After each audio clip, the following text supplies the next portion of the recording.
So ayan guys, ayan na yung in-overhaul natin makina. Ayan. May karga na ba ito? May karga na yan, bumiyahe na kahapon yan. So kasi wala silang magamit na truck. So kahit 2 araw pa lang na umaandar yan, pinabiyahe ko na para may magamit lang silang truck. So far okay naman yung hatak. Nagulat pa nga yung driver kasi sumisibat pa raw.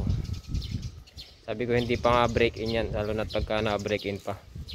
So ayan, meron tayong kapatid na mekaniko basher. Magaspang daw yung andar. So check natin kung magaspang nga talaga yung andar. Sige tayo paandarin natin. Oh, sige, tapakan mo na lang yung preno. May handbrake yan.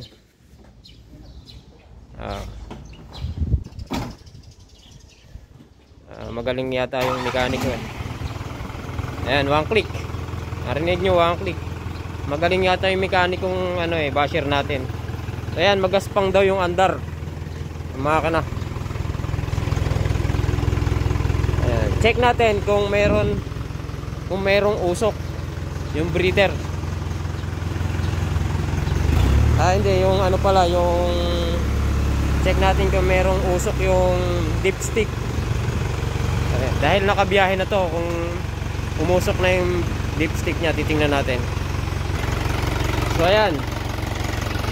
Ayan guys. Ayan. Walang usok. Walang usok yan.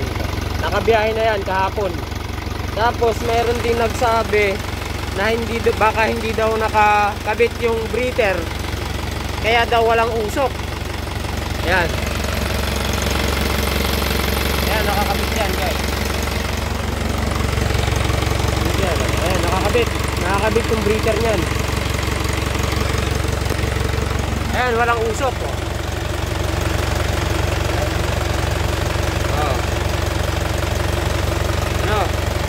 Meron tayong basher.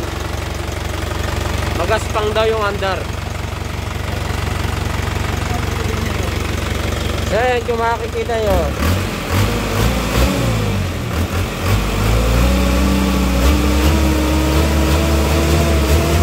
Ayan yung andar, magaspang. Magaspang daw.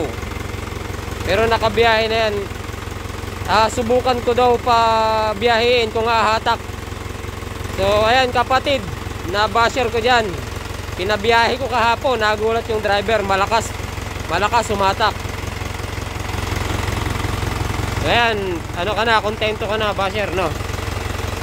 So far kasi guys, sa mga in-overhaul kong 4HG1, 4HF1, basta tama lang yung timing mo, wala kang magiging problema sa hatak. Sa timing ka lang magkakaproblema talaga pag 4HG1 tsaka 4HF1. Kailangan nasa tama talaga yung timing. So ayan, maraming salamat.